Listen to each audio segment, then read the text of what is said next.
wabarakatuh. Selamat siang teman-teman semuanya. Pada kesempatan siang hari ini saya akan mencoba untuk menjelaskan materi tentang metode voltmeter ampermeter ya. Nah, sebetulnya materi ini itu adalah kelanjutan dari materi terakhir kita tentang loading effect atau efek pembebanan. Materi sekarang ini kelanjutan dari materi yang sebelumnya. Oke, sebelum saya masuk ke materi, mungkin akan saya ulas kembali ya materi sebelumnya biar nyambung. Tentang loading effect atau efek pembebanan. Efek pembebanan atau loading effect itu adalah peristiwa tegangan drop ya. Peristiwa tegangan drop atau peristiwa turunnya tegangan yang mana dia itu diakibatkan karena kontribusi dari hambatan yang ada pada voltmeter. Misalkan gini, saya punya sebuah rangkaian. Nah, secara teoritik ketika saya mengukur hambatan pada titik A misalkan, secara teoritik itu harusnya 60 volt ya. Nah, tetapi pada saat diukur ternyata tegangan yang terukur itu dia drop ya atau turun ya. Yang seharusnya 60 menjadi 40 misalkan. Nah, ini terjadi karena ada sebuah efek pembebanan atau loading effect yang mana bersumber dari hambatan yang ada di dalam voltmeter ya. Hambatan yang ada di dalam voltmeter ini nanti akan berkontribusi menurunkan arus ya. Menurunkan arus yang masuk ke dalam voltmeternya. Karena arusnya menurun, maka nanti akan secara otomatis tegangannya juga akan menurun. Nah, sekarang kita lanjutkan ke metode voltmeter ampermeter ya. Apa itu metode voltmeter ampermeter? Metode voltmeter ampermeter itu merupakan suatu metode ya. Suatu metode atau cara yang dapat digunakan untuk mengukur tahanan yang tidak diketahui. Misalkan saya punya komponen elektronika, kemudian saya ingin mengetahui berapa hambatannya komponen tersebut. Maka salah satu cara yang dapat digunakan selain dengan menggunakan ohmmeter, juga bisa menggunakan cara ini ya. Namanya metode voltmeter ampermeter. Adapun prinsip kerja metode ini itu sebetulnya sangat sederhana ya. Didasarkan pada konsep hukum Ohm ya. Didasarkan pada konsep hukum Ohm di mana persamaan hukum Ohm itu menyatakan hubungan antara hambatan, tegangan dan arus. Nah, untuk menentukan Rx ini adalah hambatan yang tidak diketahui, maka ini dapat saya peroleh dengan cara membagi tegangan V terhadap arus I ya. Jadi misalkan saya punya komponen, nah ingin saya ketahui berapa hambatannya, Rx ya hambatannya, maka saya tinggal mengukur berapa tegangan dan arusnya pada hambatan tersebut ketika dialiri sebuah sumber tegangan. Jadi saya butuh dua besaran itu ya. Yang pertama itu adalah tegangan, yang kedua adalah arus. Nah, kedua besaran ini itu dapat diukur dengan tegangan itu dengan voltmeter, arus dengan ampermeter. Sehingga di dalam rangkaiannya itu ada dua alat ukur. Yang pertama voltmeter, yang kedua ampermeter. Ya, ini juga sama. Ini ampermeter, ya ini adalah voltmeter. Sehingga nama metodenya itu adalah metode voltmeter ampermeter karena di sana melibatkan dua buah alat ukur untuk mengukur tegangan dan arus. Nah, ternyata metode voltmeter ampermeter itu sendiri ada dua konfigurasi atau dua rangkaian yang bisa digunakan.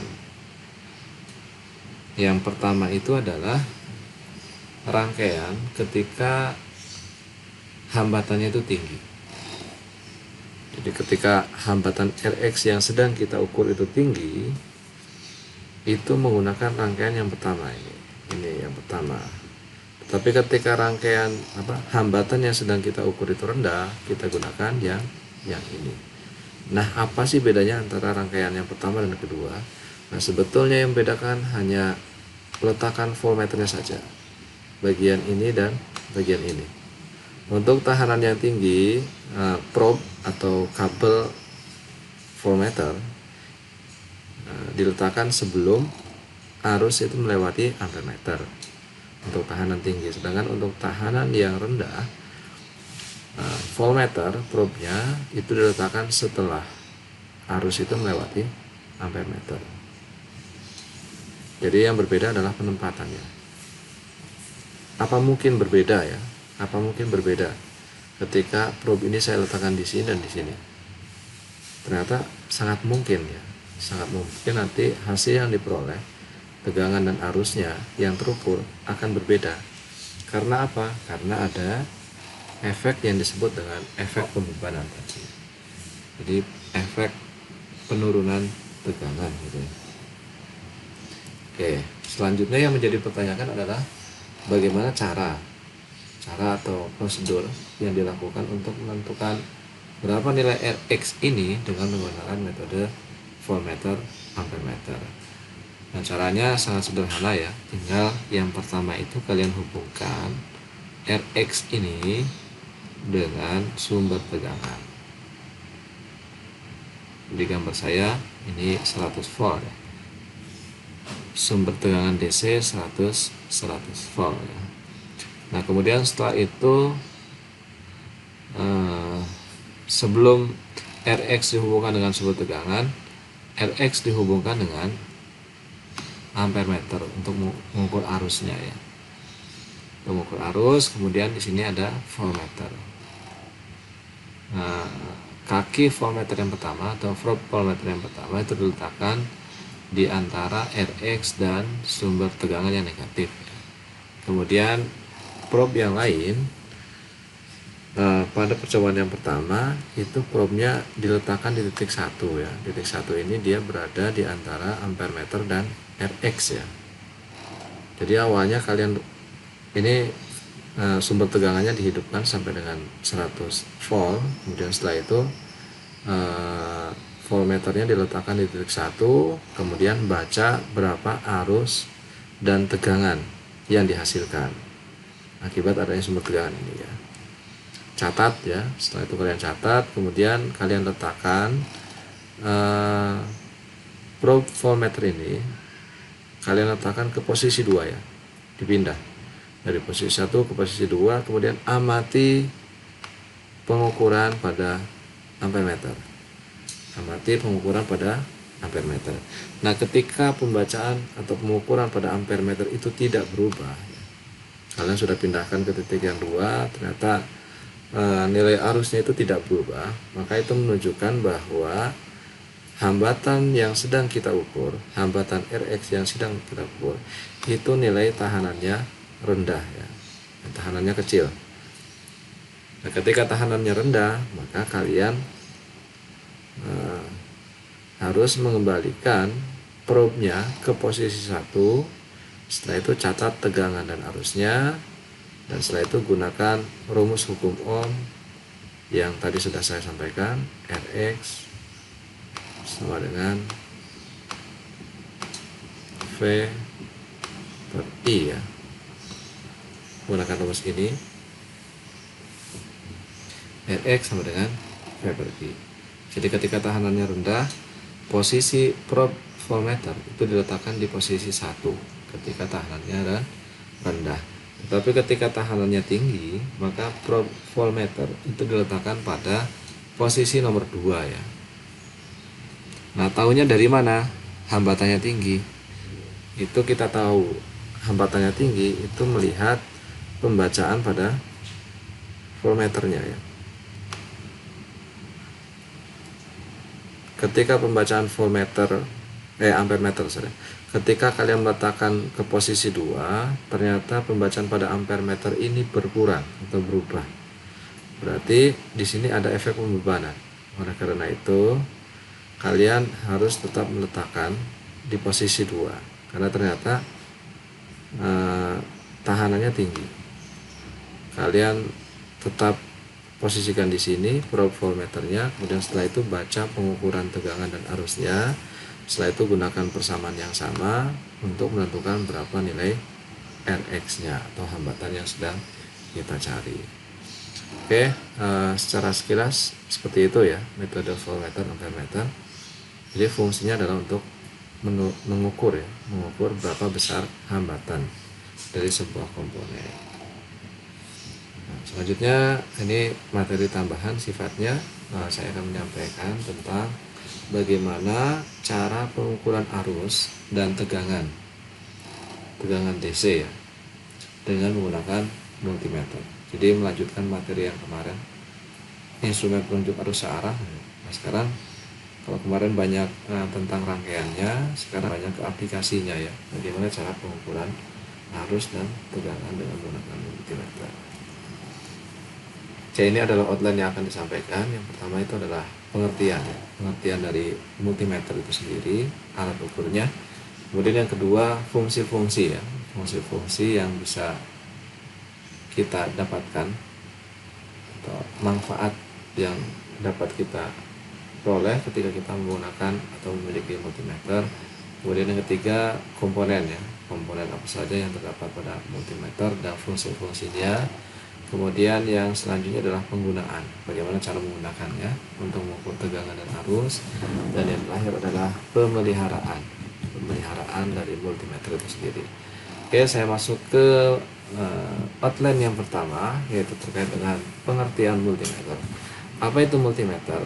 Multimeter ini adalah sebuah alat yang dapat digunakan untuk mengukur. Yang pertama itu adalah arus, yang kedua adalah tegangan, dan yang ketiga adalah hambatan ya. Jadi ada 3 besaran yang dapat diukur dengan alat ini, sehingga pada beberapa orang menyebut multimeter itu dengan sebutan avometer ya. Jadi nama lain dari multimeter ini itu adalah avometer ya, dimana A ini menunjukkan ampere ya, itu menunjukkan satuan dari arus. Kemudian V-nya itu adalah volt ya, menunjukkan satuan dari tegangan. Kemudian yang ketiga O ini adalah ohm ya, menunjukkan satuan dari hambatan. Jadi nama lain dari multimeter itu adalah avometer. Nah, namun dengan seiring perkembangan zaman, maka multimeter ini saat ini bisa digunakan, tidak hanya digunakan untuk mengukur 3 besaran tadi, arus, tegangan, dan hambatan. Saat ini multimeter dapat juga digunakan untuk mengukur besaran listrik yang lain, misalkan temperatur, misalkan ya, induktansi dari sebuah induktor, kemudian frekuensi, kapasitansi, misalkan kapasitansi kapasitor ya, ataupun HFE ya, penguatan pada transistor, dan lain sebagainya. Bentuknya kurang lebih seperti ini ya, sebuah multimeter. Jadi ada yang analog, ada yang digital. Nah, yang membedakan sebetulnya pada penunjukannya ya. Kalau yang analog itu dia besaran yang terukur itu dapat dilihat dari jarum penunjuknya ya. Ada jarum penunjuknya. Sedangkan yang digital itu sudah tidak ada jarum penunjuknya. Besaran yang sedang kita ukur itu sudah dikonversi dalam bentuk angka, sehingga dalam proses pengukurannya itu menjadi lebih sederhana kalau kita menggunakan multimeter yang digital daripada yang analog. Nah, ini beberapa fungsi dari multimeter ya. Yang pertama, multimeter itu dapat digunakan untuk mengukur tegangan baik DC maupun AC. Kemudian dapat juga digunakan untuk mengukur kuat arus DC, kemudian menentukan nilai hambatan sebuah resistor ya, menentukan hambatan. Kemudian yang kelima, dapat juga digunakan untuk mengecek hubung singkatnya atau koneksi. Jadi mengecek apakah suatu itu terhubung atau tidak. Misalkan saya punya kabel nih, kabel dalam satu kabel itu, di dalam itu banyak sekali kabel-kabel kecil misalkan. Nah, saya ingin tahu kabel itu terhubung atau tidak. Maka ini dapat saya lakukan dengan cara mengukurnya menggunakan multimeter. Caranya seperti apa? Caranya misalkan saya ukur hambatannya. Kenapa yang diukur hambatan? Karena ternyata ketika sebuah kabel itu nyambung, maka seharusnya di sana ada nilai hambatannya ketika diukur. Tetapi ketika kabel itu terputus, maka ketika diukur hambatannya pasti akan nol kan ya. Nah, itu nomor 5 ya. Nomor 6 untuk mengecek transistor, kemudian mengecek kapasitor elektronik dan lain sebagainya sampai nomor 11. Nah, ini beberapa komponen dan fungsi dari pada multimeter analog, komponen-komponen dan fungsinya. Nah, yang pertama adalah papan skala ya. Yang pertama adalah papan skala. Papan skala ini berisi angka-angka di dalamnya yang berfungsi untuk menunjukkan berapa besar besaran listrik yang sedang kita ukur. Kemudian di sini ada jarum penunjuk. Jarum penunjuk ini dia akan bergeser ya, akan mengalami defleksi ketika ada arus yang masuk ke dalam alat ukur ini. Kemudian di sini ada skrup pengatur posisi jarum. Bagian ini ya. Nah, ini perlu sudah saya sampaikan di materi tentang PMMC ya. Jadi dalam PMMC itu ada pegas ya. Ada pegas. Nah, pegas pada PMMC itu sama saja dengan bagian ini ya. Ada skrup. Skrup ini dia terhubung dengan pegas, sehingga ketika skrup ini diputar, maka nanti akan mempengaruhi penunjukan pada jarum ini ya. Kemudian di sini ada batas ukur atau range ya, di pinggir-pinggir ini. Ada batas ukur. Kemudian ada saklar jangkauan ukur ini ya. Ini ada saklarnya. Biasa juga disebut dengan selektor ya. Terkadang juga disebut dengan pemilih ya. Kemudian di sini ada tombol pengatur posisi jarum. Nah, ini digunakan pada saat mengkalibrasi hambatan, mengukur hambatan. Sebelum mengukur hambatan harus dikalibrasi terlebih dahulu dengan cara mengatur posisi jarumnya menggunakan bagian ini. Kemudian di sini ada colokan untuk probe positif yang berwarna merah, kemudian yang berwarna hitam itu yang negatif. Sedangkan yang ini adalah kabel penyidik ya, atau kabel probe untuk mengukur.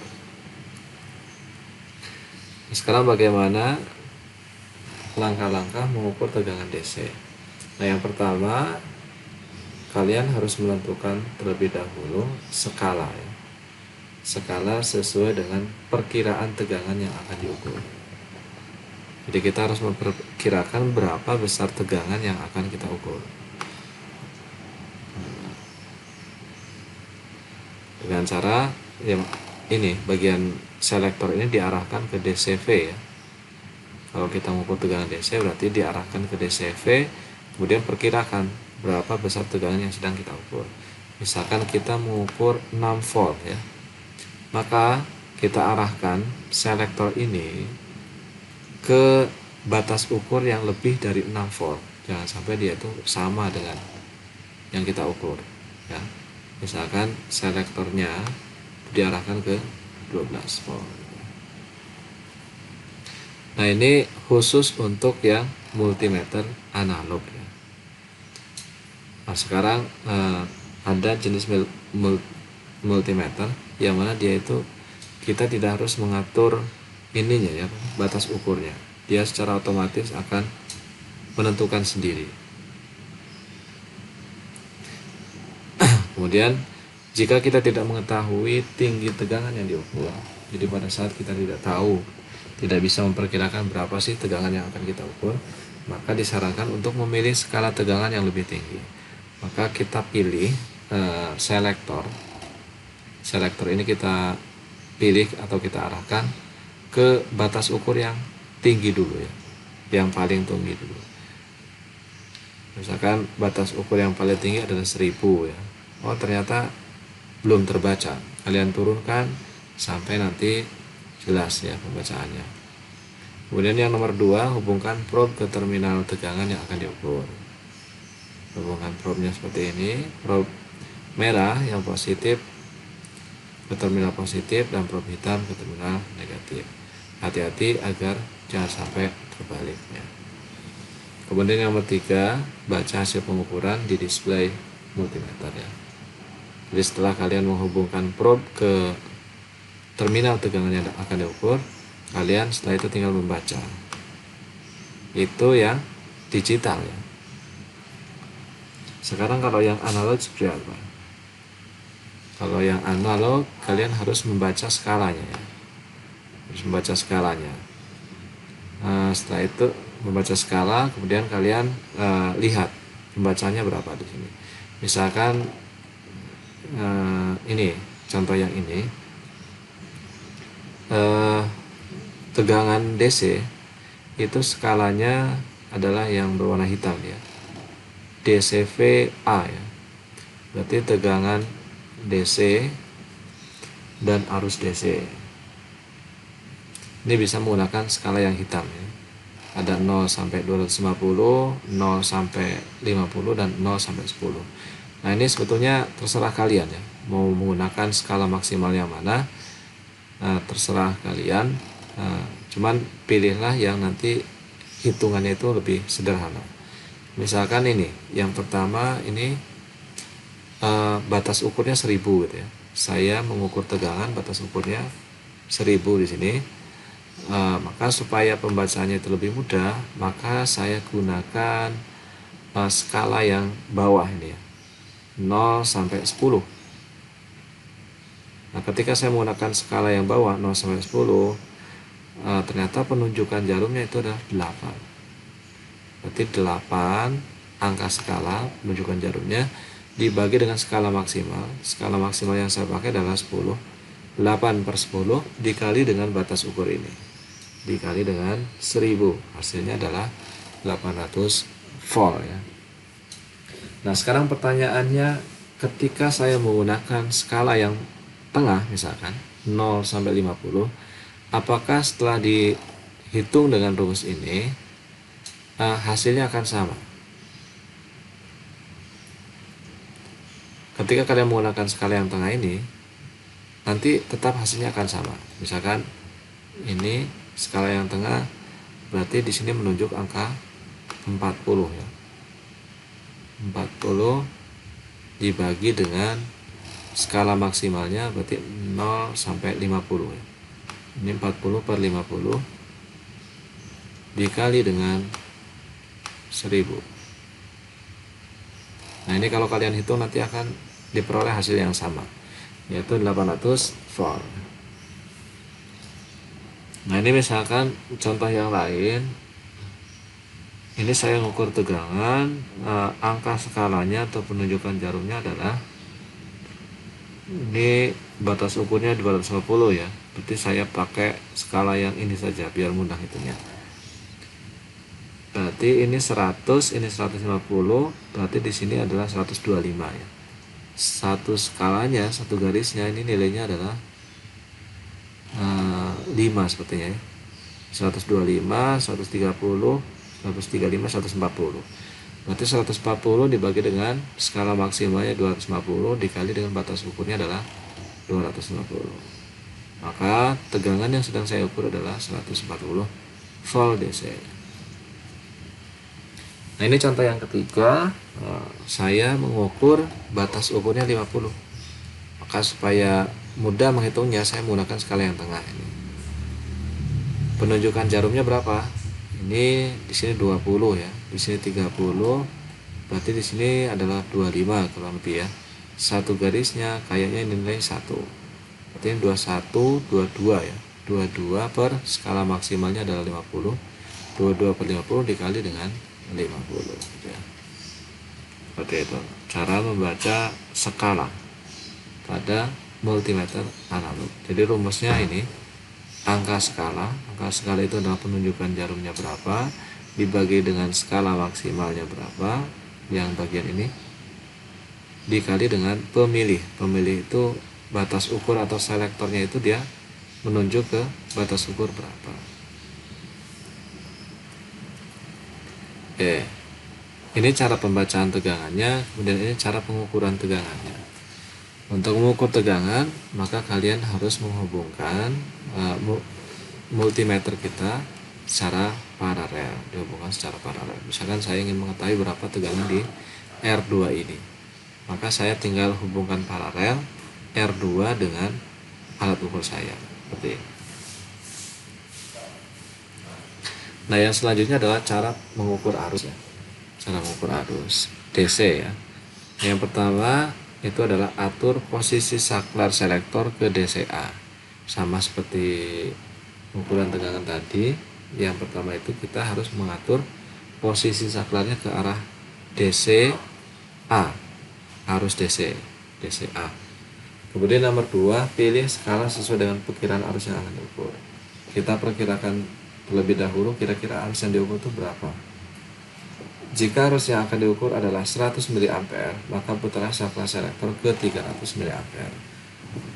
Kalau kita mengukur arusnya 300, maka batas ukur yang kita pilih itu jangan sampai 100 mA, harus lebih besar dari itu, misalkan 300 mA atau 0,3 ampere. Kemudian jika arus yang diukur melebihi skala yang dipilih, maka sikring atau fuse dalam multimeter akan putus ya. Jadi ketika kita mengukur misalkan batas ukurnya 100 mA, kemudian kita malah menggunakan pada selektornya ya. Misalkan kita mengukur arusnya itu 100 mA, tetapi pada saat kita mengukur selektornya itu dia batas ukurnya adalah 100 mA. Itu kan sama ya, atau bahkan lebih kecil, misalkan kita malah menggunakan 50 mA, maka itu dapat mengakibatkan sikring atau fuse-nya akan terputus ya. Nah, ini sikring atau fuse ini kalau sudah putus, maka kita harus menggantinya ya. Harus menggantinya sebelum kita dapat memakainya lagi. Kemudian nomor 3, putuskan jalur satu daya atau power supply yang terhubung ke beban ya. Jadi kalau tadi pengukuran tegangan itu di paralel, kalau arus itu di seri ya. Sehingga karena pengukurannya dilakukan secara seri, maka harus diputuskan terlebih dahulu. Kemudian nomor 4, hubungkan probe multimeter ke terminal jalur yang kita putuskan tersebut. Probe merah ke output, kemudian probe hitam ke input ya. Kemudian nomor 5, baca hasil pengukuran di display multimeter. Nah, misalkan ini saya ingin mengukur berapa arus yang mengalir ke beban ya, beban ini, maka saya harus memutus terlebih dahulu rangkaiannya. Awalnya kan ini merah nyambung dengan merah yang ini ya, terus hitamnya ke sini. Awalnya kan seperti itu pada saat belum ada multimeternya. Nah, setelah ada multimeternya harus saya putuskan ini yang merah. Saya putuskan yang probe yang positif saya hubungkan ke sini ya. Probe positif ampere meternya saya hubungkan ke sini, kemudian yang negatifnya ke sini. Baru setelah itu kita bisa langsung membaca hasil pengukurannya. Nah, seperti ini ya. Putuskan, kemudian setelah itu kita hubungkan. Kemudian untuk pembacaan nilai arusnya untuk yang analog itu sama seperti yang tegangan tadi ya. Jadi kita harus tahu berapa angka skalanya, kemudian skala maksimalnya dan pemilihnya. Prosesnya sama seperti tadi yang tegangan. Kemudian selanjutnya adalah bagaimana pemeliharaan dari multimeter. Yang pertama itu jangan salah memutar saklar selektor saat mengukur tegangan tinggi. menempatkan batas ukur dari yang tertinggi sampai dengan yang terendah. Jadi pada saat kalian mengukur tegangan yang tinggi, kalian pilih selektor dengan batas ukur yang tertinggi terlebih dahulu. Jangan langsung menggunakan batas ukur yang rendah. Kemudian yang selanjutnya, jangan sampai probe terbalik saat mengukur. Untuk pengukuran yang menggunakan multimeter yang analog, pada saat mengukur kalian harus memperhatikan ini ya, jarum penunjukan skalanya. Jadi ketika kalian terbalik memasang probe-nya, maka nanti akan mengakibatkan penunjukan skalanya juga akan terbalik. Nah, itu harus segera kalian copot probe-nya, kemudian kalian balik sehingga penunjukannya sudah benar seperti yang kita inginkan. Kemudian yang ketiga, jangan terlalu cepat memutar selektor. Jangan terlalu cepat memutar selektor, dan selektor jangan sampai terkena dengan air ya. Dan yang terakhir, memutar saklar selektor searah dengan jarum jam. Jadi usahakan ketika kalian memilih untuk mengukur besaran tertentu, putar selektor tersebut searah dengan jarum jam. Oke, mungkin ini yang bisa saya sampaikan. Mohon maaf apabila terdapat banyak kekurangan. Kita lanjutkan lagi di pertemuan yang selanjutnya. Jika ada yang perlu diperjelas atau yang ingin ditanyakan, bisa disampaikan di grup yang telah disediakan. Terima kasih.